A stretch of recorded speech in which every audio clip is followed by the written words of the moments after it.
Hi, welcome to another episode of Missions Workout from Home, Season 5, Episode number 2. So today we're going to talk about how much cardio should I need, right? So before we start anything, so cardio basically is just repetitive movement with the goal of trying to increase your heart rate and let oxygen flow inside the body.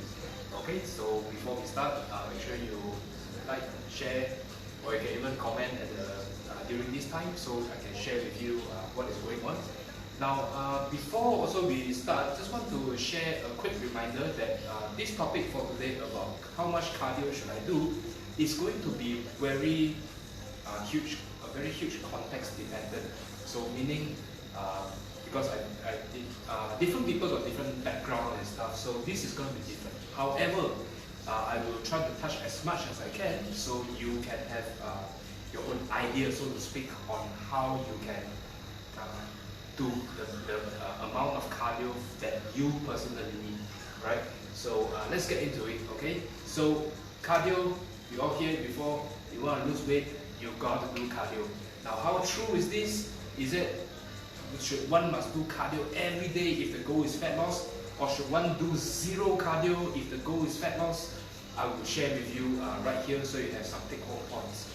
Now, in cardio, of course the definition just now I mentioned, the goal is to do a repetitive action to put a lot of oxygen into the body and spike your heart rate up.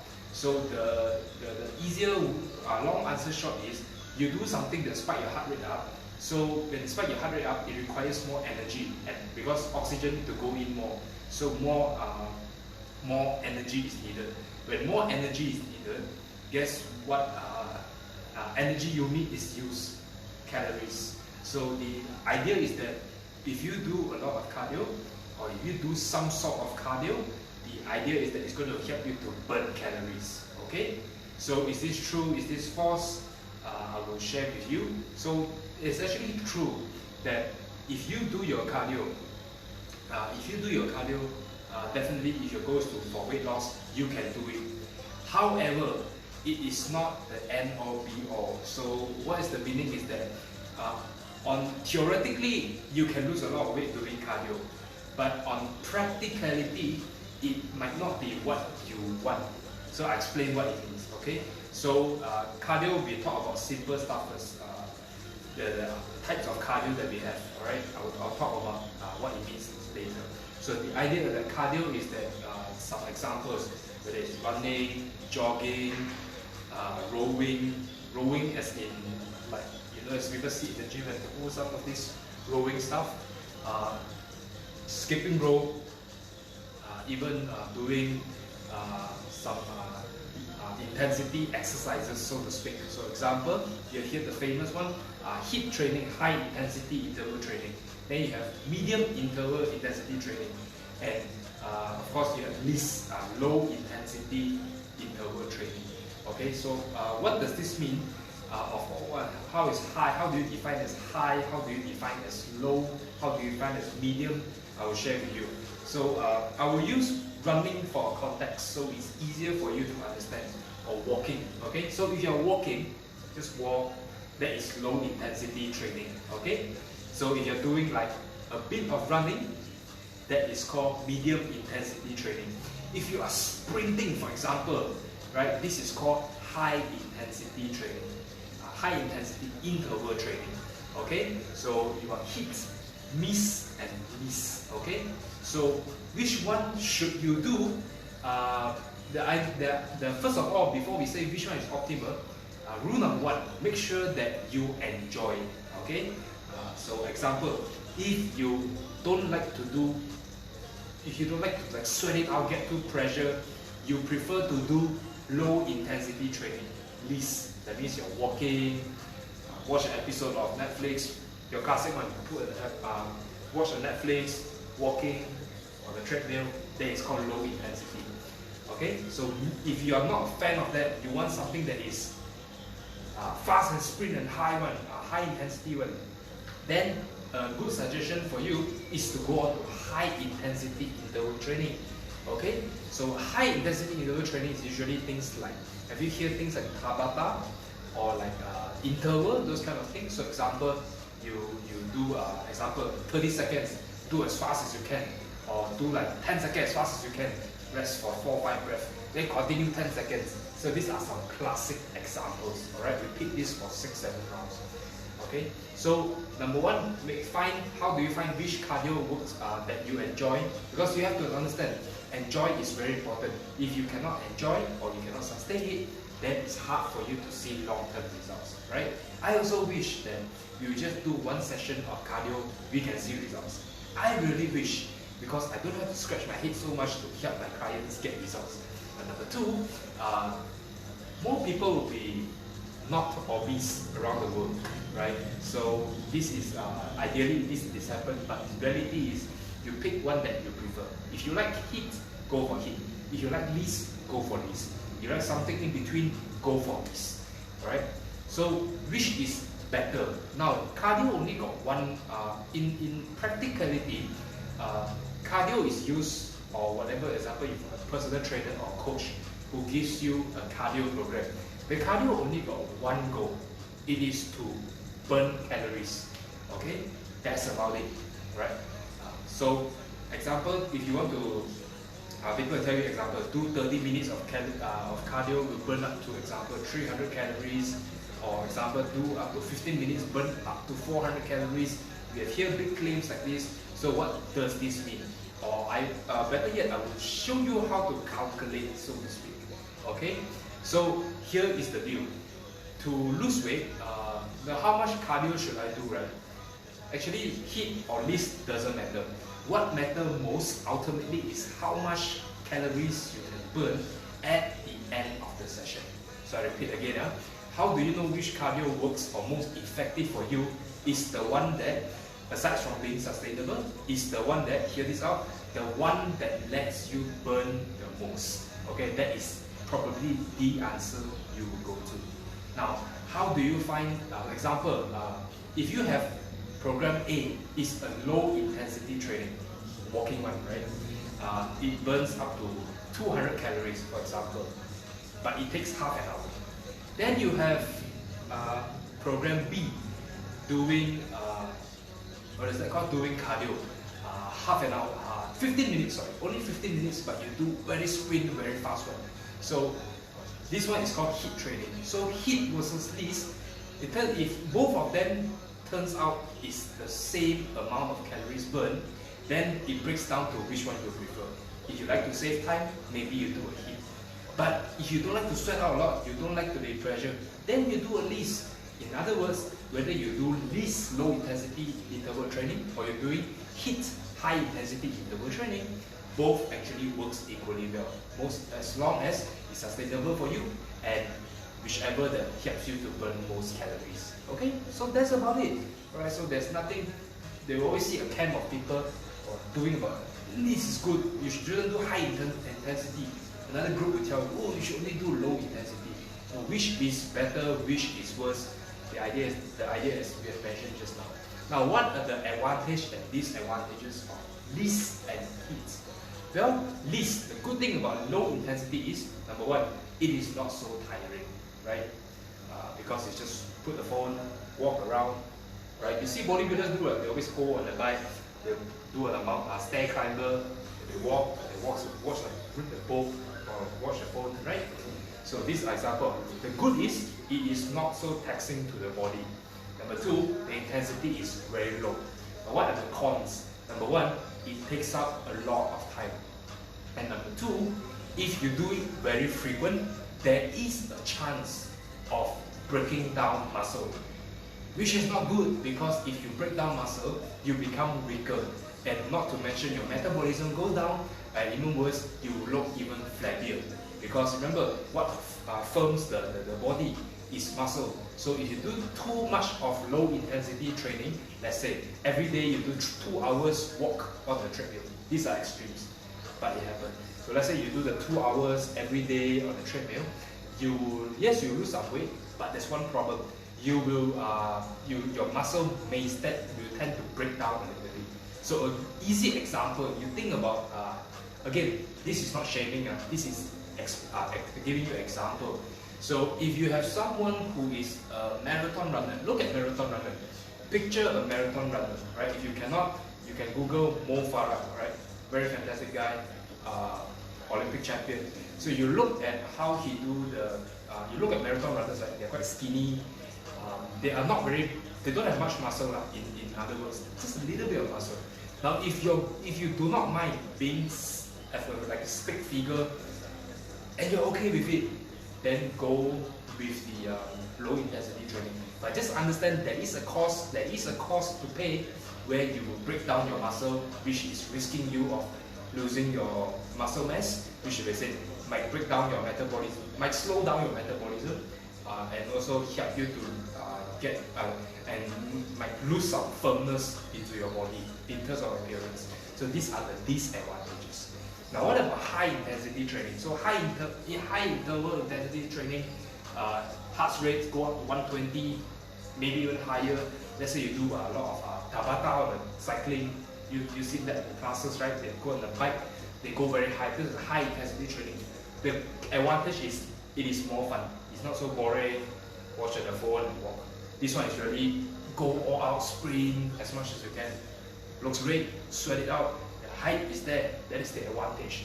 Number two, it saves a lot of time because, like we say, it's not the list and heat, right? If you have to bet list versus heat, who can burn more calories in a shorter time? My bet will be on heat, right? So heat training, the good is it saves a lot of time. Instead of spending, if you don't have 2 hours to do, maybe you just do 15 minutes, but very sprinting, very fast one. So this is called heat training. So if you like heat training, hey, heat cardio type of training, go ahead. Heat is meant for you. Now, what are the disadvantages of heat? Well, the disadvantage of heat, there is two.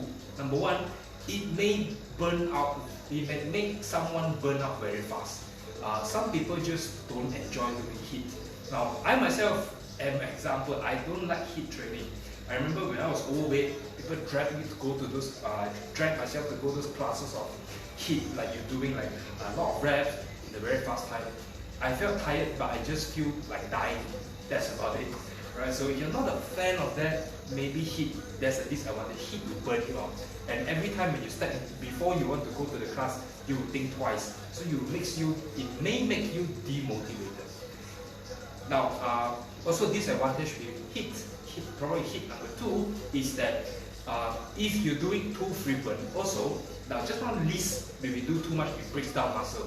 But if you do heat too much, there is a possibility of tearing the muscles. So example, right, I can give a lot of explanation, but I'll give you an example so it's easier for you.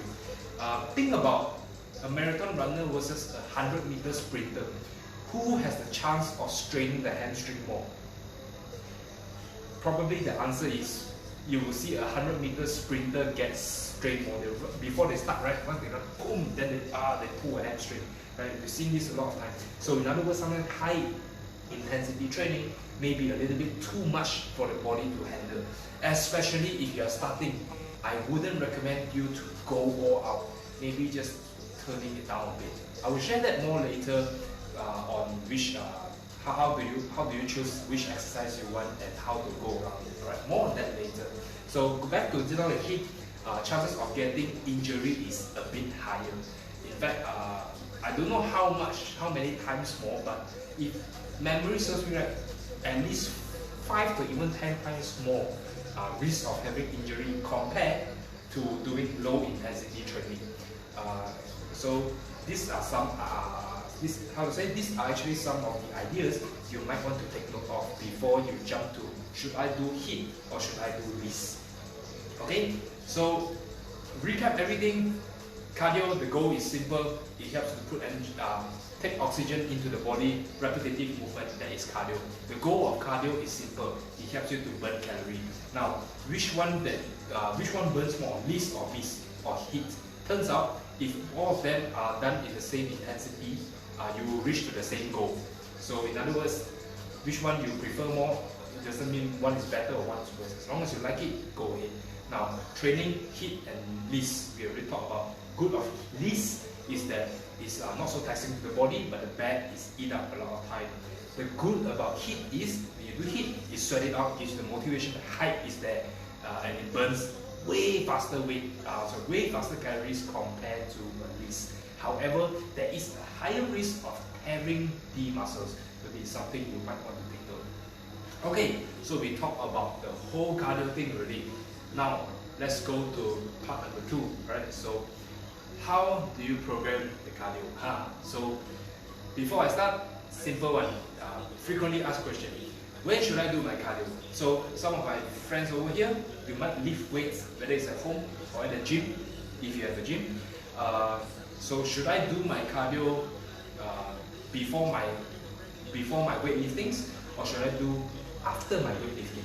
Now there's no right or wrong answer, but for for a practical point of view, consider this. Which one you think you take up more skill? Which one requires more energy?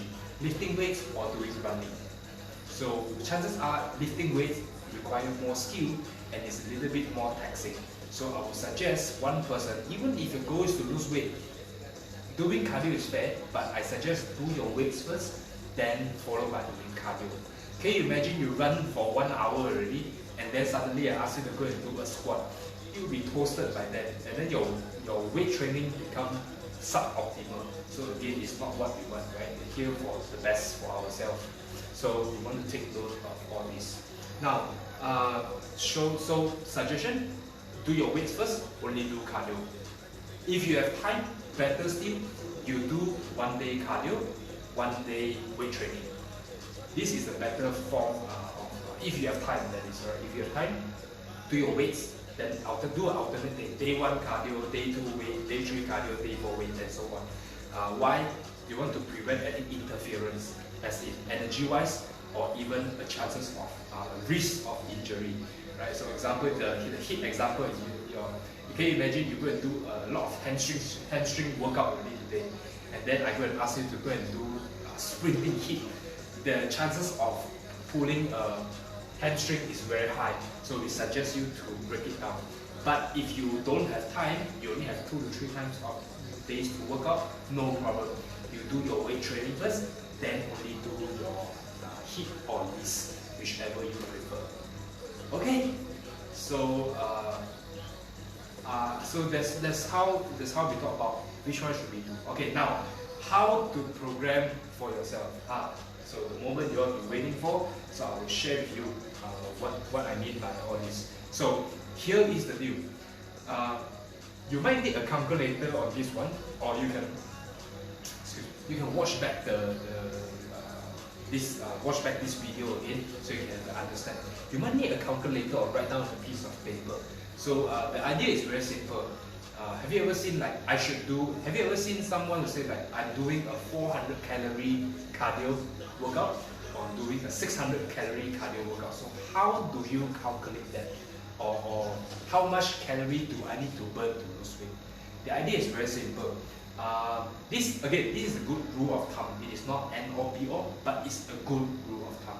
So a pound of fat, if you want to lose a pound of fat, is equivalent to 3,500 calories. I repeat, a pound of fat, if you want to lose a pound of fat, 1 pound equal to 2.2 kg. Alright. So if you want to lose 2.2 kg, you got to burn 3,500 calories. So of course, it's impossible one day to lose 3,500 calories, right? So how you can do? Example, these are just examples. So you take 3,500 calories, you divide by 7, because 1 week got 7 months, right? So if 3,500 divided by 7, you will get 500 calories. It means that if you want to lose 3,500 calories, also known as 1 pound of fat, you need to burn 500 calories a day. Once again, I will repeat. So because 1 pound of fat equivalent to 3,500 calories, if you divide by 7, you will get 500 per day. So that means if you want to lose 3,500 calories, why? Because the goal is 1 pound of fat, theoretically. So the idea is that you have to do a 500 calories. If you have to do a 500 calorie training every day consecutively, then only you can burn 1 pound of body fat. So that is why we always say when you do a fat loss, don't do it so drastic. You burn out. You might even get a big regain. So suggestion, maybe instead of you can't hit 3,500, hey, cut the number into half. 1,700 calories divided by 7. Then you find out it's 200-300 in a day, right? So 200-300 in a day. Let me ask you, right? You think about it. Which one is easier, right? I always ask my clients this. Which one do you think is easier? A, do a workout worth burning 200 calories, or B, don't eat a food that is worth 200 calories. Chances are B is even easier for you. That's why I always suggest you, if your goal is to be on a caloric deficit because you want to lose weight, you might want to actually not just on cardio, you might want to do it on your food as well, because you can only do that much cardio, right? And this is a fact. So you want to take note about that. Okay, so how do you know you have reached 500 calories? Well, great thing is, on today's world, you don't need to like count exactly how much, because if you have any Apple Watch, or this Mi Band or whatever tracking device, when you click the button, it should really tell you how much calorie you burn. So you can use that as an estimation. Okay, don't use it as accurate, but it's an estimation to know how much you're moving in. So I recap everything here. So to lose 1 pound of fat is equivalent to 3,500 calories. So what you do is you take 3,500 calories, you divide by how many days that you can. Let's say 7 for simplicity. So you divide by 7, that means you need to be on a deficit for 500 per day. So if you need to do a purely 500 calories of burning per day, you just find whatever the exercise you want, whether it's HIIT or LIST, you do until your device tells you you reached 500. So if you can do that, then theoretically you are on, and a bit practicality, that you are already in track to doing what you want to get, right? So I hope this video helps you. That's all for my sharing for today. I hope this video helps you to identify how much cardio one should do. So my suggestion, don't go on high end, go on the lower end, right? If let's say 3,500 is a lot, break it down. So if 1 week you can lose 1,000, 1,000, 1,000, that means on the 4th week you're losing 4,000 calories. So it's compounding. So this means you are losing 2.2 kilos in 1 month. I know it's not a lot, but it's sustainable. It's a good small win. So keep going up. So I hope this idea gives you, this sharing today gives you an idea. Oh, that's how much you do. But ultimately, I hate to bring you the news, but you cannot out-train a bad diet. That's why, can you imagine you burn 300 calories and then you overeat by 600 calories, for example. So you haven't even burned, you really add up already. So you want to avoid this kind of mistakes that most people probably do. Alright, so some take-home points before I close this chapter of cardio is simple. Some take-home points, my tip for you is, number 1, find what is sustainable for you. If you like to do LIIT, you do LIIT. If you like to do HIIT, you do HIIT. Number 2, find out how much calories you are burning. So we told to you, use 3,500 divided by whatever days. You can divide by 30 days if you want to. Then from there, you will know how much calories that you are burning. Then number 3, please don't lie to yourself and be very honest with yourself when you cannot out-train a bad diet. So next time you see someone say, do this fat burning exercise, they are not wrong. Doing anything burns fat. I'm shaking my hand right now, I'm also burning fat, by the way. It's just not a lot, alright? So next time they say, oh, do this high intensity training is good. Yes, it's good, but understand, ultimately it's because you find a way to be on a caloric deficit, and cardio is one way. And final, last but not least, be very honest with yourself. Cardio is great, but your diet is more important. Don't forget to take care of your diet. You cannot out-train a bad diet. I wish there's a way. Like seriously, I wish there's a way. I hope I can eat burgers and pizza for the rest of my life and still lose weight. But theoretically, practically it's impossible, right? It will not happen. So in reality check, before you do your cardio, make sure you check your diet first. Because if you have to do your diet, your diet has a better deficit, creates a better deficit compared to your cardio's calorie deficit. Right? So I hope this chapter helps you out. So on next episode, when we talk about, which is this Thursday, so we're going to talk about age, right? So talk about age-old question. No pun intended. Now we're telling it. Next week, next episode, we're going to talk about are you too old or are you too young to start? And if you are too old, how do you start?